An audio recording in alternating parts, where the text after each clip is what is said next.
Sir, good morning po.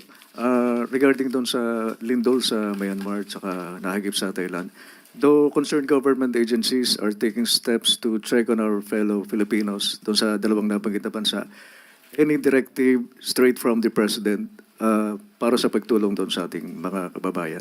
Opo, nagkaroon po ng interagency meeting at sa pangunguna rin po ni Secretary Gilberto Teodoro Jr. ay sinabi po na imomobilize na po ang mga resources para po agad tayo makatulong sa ating mga karatig bansa.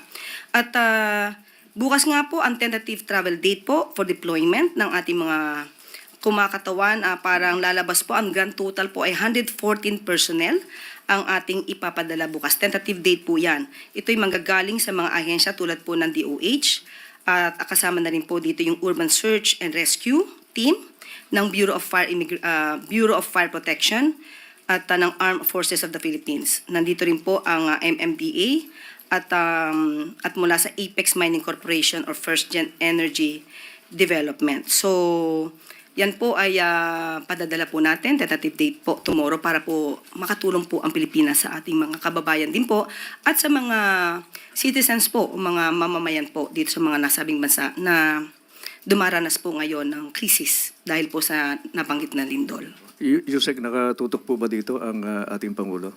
Opo, yan po ay ang pinag-utos po ng Pangulo sa ating mga agency na agaran po na tumulong sa ating mga kapitbahay na bansa. Follow up na lang po, Yusek. How prepared is our government for this kind of disaster? Lalo na kayong nababanggit yung the big one. Yes.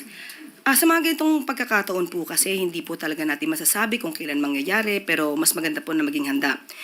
Karamihan po, halos po ang government agencies po natin prepared po dyan. Nagkakaroon po ng earthquake drill, fire drill at meron po tayong nakahanda po mga go bags.